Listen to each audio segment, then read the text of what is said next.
বউ, বউ তুমি চোখ খোলো না বউ, চোখ খোলো না। ও বউ, বউটা হঠাৎ করে এরকম অজ্ঞান কেন হয়ে গেল রে মানিক? এতক্ষণ তো সুস্থ হয়েছিল, কি হলো হঠাৎ করে? বুঝতে পারছি না, ডাকলেও তো উঠছে না। আর আমার কাছে তো মুসুর ডালও নেই যে বউকে খাওয়াবো। কি করে এখন? বউ, বউ একবার তাকাও না বউ। ও বউ, আজ কবরেজকে মনে হয় ডাকতেই হবে মানিক, আমাদের কাছে আর কোনো উপায় নেই। কম ধকল তো বউঠানের উপর দিয়ে যায়নি, তাই জন্যই হয়তো জ্ঞান হারিয়ে ফেলেছেন। আর আজ যেভাবে জীবনের ঝুঁকি নিয়ে তোকে বাঁচালেন, সত্যি বউঠান যদি আজ না থাকতেন, তুই তো বটেই, আমরাও বাঁচতে পারতাম না। আমি জানতাম বউ আসবে, কিন্তু কিন্তু বউ একবার তাকাও না। ও বউ, তাকাও না। ও কমলা, কমলা চোখ খোলো না কমলা। এটা মায়ের চরণের ফুল, বৌমার কপালে ঠিকিয়ে দাও, দেখবে ঠিক আস্তে আস্তে জ্ঞান ফিরে আসবে। হ্যাঁ, দিন দিন দিন।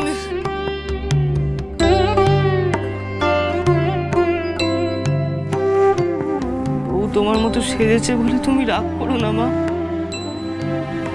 বউ তো আমাকে বাঁচানোর জন্য এসব করেছে বলো। তুমি ওর জ্ঞানটা ফিরিয়ে দাও না মা। আজকে বউঠান না থাকলে আমরাও তো মানিককে বাঁচাতে পারতাম না মা।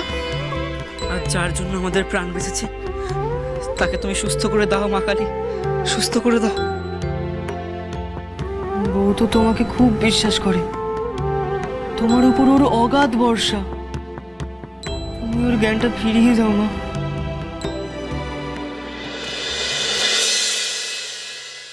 ওই তো বউঠান চোখ খুলেছেন রে মানিক। মা তোর ডাক শুনেছেন রে মানিক?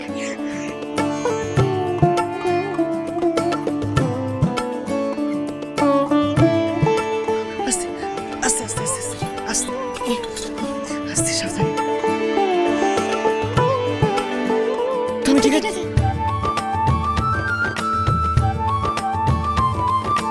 বউ,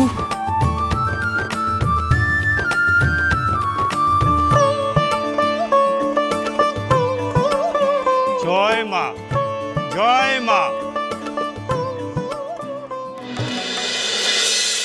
তোরা কি করে এতটা নিষ্ঠুর হলে তাই আমি বুঝতে পারছি না। না শোনো, সেবে ডাকাতের ডেরায় যাবে মানিককে চালাতে, সেই কথাই কইছিল বারবার। আরে তোরা তোকে বোঝাতে পারতিস, সে তো অবাধ্য নয়, বোঝালে বুঝতো। আর ওর মনের অবস্থাটা একবার ভাব। মানিককে ডাকাত তুলে নিয়ে গেছে, ও তো চাইবেই ওকে ছাড়িয়ে নিয়ে আসতে। ওকে ঠান্ডা মাথায় না বুঝিয়ে দরজা বন্ধ করে ওকে বন্দি করে রাখলে ওর মনের অবস্থা একবার বুঝলি না? তুমি বুঝতে চাইছো না দাদা, বোঝানো যদি কাজ হতো তাহলে আমার এই কাজখানা করতে হতো না। রাঙা ঠাকুর যে একদম ঠিক কথা কয়েছে। আমরা সবাই মিলে বৌমাকে অনেক বোঝানোর চেষ্টা করেছি, কিন্তু ও কারোর কথা শোনেনি। তোমরা কি করে বুঝিয়েছো আমার খুব ভালো করে জানা আছে। আমি বৌমার সঙ্গে কথা বলবো। বড় গিন্নি, বৌমাকে ডাকো, আমি ওর সঙ্গে কথা বলবো।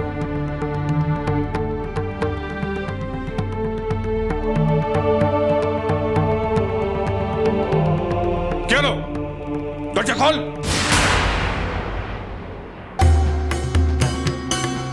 ছোট আয়।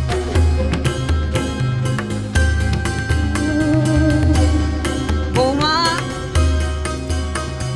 কই গো, কই গেল বৌমা? বৌমা, বৌমা, ও বৌমা কই গেলি রে? কই সরো সরো, দেখি দেখি। ওই দেখো, নতুন বউ জানলা টপকে পালিয়েছে ঘর থেকে। দাদা, ও দাদা দেখবে, সব বৌমা ঘর থেকে পালিয়েছে। কি যাতা বলছিস তুই? নিজের চোখে একবার ঘরে এসে দেখে যাও দাদা। আমি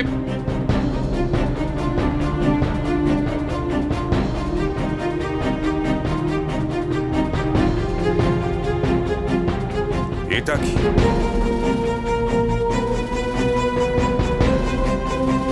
শ্রীচরণেশু মা ও বড় মা। আমি জানি এই চিঠি পেয়ে আপনারা আমার ওপর খুব রাগ করবেন, কিন্তু আপনাদের ছেলে বড় বিপদে রয়েছে। এই মুহূর্তে যে তাকে ছাড়া আমি আর কিচ্ছু ভাবতে পারছি না। ওনাকে উদ্ধার করতে যেতেই হবে আমায়। আমি জানি আমি আপনাদের কথা অমান্য করছি, কিন্তু আমি যে আর অন্য কোনো পথ দেখতে পাচ্ছি না। মা, আমি বইতে পড়েছি সতী বেহুলা তার স্বামী লক্ষিন্দরের জন্য দেবপুরীতে পাড়ি দিয়েছিলেন, ফিরিয়ে এনেছিলেন তার স্বামীকে। সাবিত্রী কিভাবে তার স্বামী সত্যবানকে ফিরিয়ে এনেছিল আমি সেটাও পড়েছি। তাই পৃথ্বীরাজের বউ হয়ে আমি কি করে বাড়িতে বসে থাকি বলুন তো? আমাকে যে ওনাকে বাঁচাতে যেতেই হবে মা। আপনাদের কথা না শোনার জন্য আপনারা আমাকে ক্ষমা করে দেবেন। এতদিন আমি মেয়ের কর্তব্য, এই বাড়ির বৌমার কর্তব্য পালন করেছি, কিন্তু আজ আমি স্ত্রীর কর্তব্য পালন করতে যাচ্ছি। মা, আমি আপনাদের কথা দিচ্ছি, আপনাদের ছেলেকে আপনাদের কোলে ফিরিয়ে আমি আনবই। আর যদি না পারি তবে আমি নিজে আর এই বাড়ি ফিরবো না। কমলা,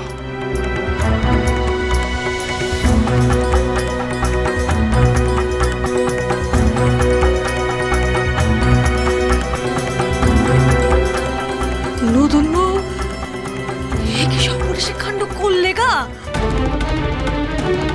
আমাকে এক্ষুনি লোকজন নিয়ে ওখানে যেতে হবে। আমাদের কারোর বারণ শুনলে না তুমি? চিনে শুনে এই আগুনে ঝাঁপ দিলে বৌমা।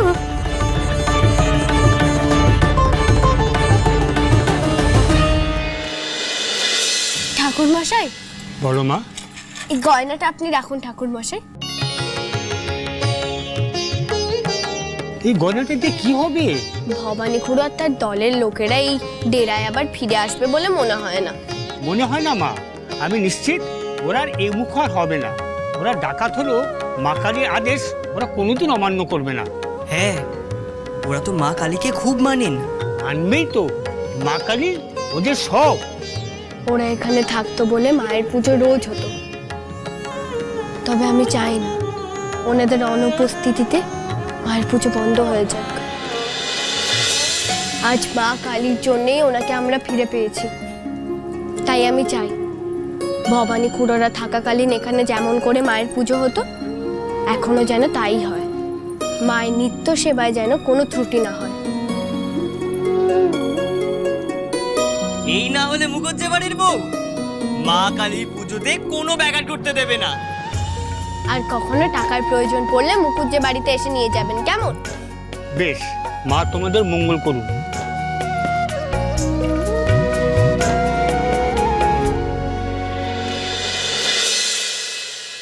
এতদিন তোমার বুদ্ধি দেখেছি বউ, আজ তোমার সাহসও দেখলাম। আমি একা কিছুই করিনি পৃথ্বীরাজ। ঠাকুর পরে সঙ্গে না থাকলে আমি কিচ্ছু করতে পারতাম না। তোরা যে সত্যিকারের মন্ত্রী আর সেনাপতি সেটা আজকে প্রমাণ করে দিয়েছিস। তোদের জন্য আমার খুব গর্ব হচ্ছে হরাবটকে। এবার বাড়ি চলুন পৃথ্বীরাজ, সবাই যে খুব চিন্তায় আছে। জয় মহারাজ পৃথ্বীরাজের জয়, জয় মহারানী কমলানের জয়, জয় মহারাজ পৃথ্বীরাজের জয়, জয় মহারানী ভুটানের জয়, জয় মহারাজ পৃথ্বীরাজের জয়। বড় ত্রিপুরি, বৌমা ভবানীর ডেরায়, তবে তো বিপদের শেষ নেই। আরে দিনের বেলা বাড়ির মেয়ে বউরা বাড়ির চৌকাঠ বেরোয় না, আর সে কিনা কাউকে না বলে রাতের বেলা বেরিয়ে গেল। আরে বুশ্বাস তোমার এই বৌমার ফণিদা, যেখানে আমরা যেতে ভয় পাই সেখানে একা নিয়ে চলে গেলে। কোন আক্কেলে গেলে শুনি এই ভবানীর ডেরায়? ওই ভবানীর হাত থেকে আজ পর্যন্ত কেউ বেঁচে ফিরেছে নাকি? আমার তো মনে হয় ওই মেয়ের জন্য দুধ চিতা জ্বালাতে হবে। না না না না, ওদের কিচ্ছু হবে না। ওসব কথা আপনারা মুখে আনবেন না, দয়া করুন। আমি ঠিক এই ভয়টাই পাচ্ছিলাম। না, আমি আর কথা বলে সময় নষ্ট করতে চাই না।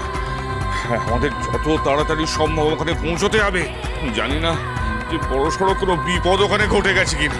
দোয়াই দোয়াই তোমার, দোয়াই তুমি এইসব কথা মুখে এনো না। দয়া করো, আমার বৌমা আর আমার বাচ্চাকে ফিরিয়ে আনো না গো। শ্রীমান পৃথ্বী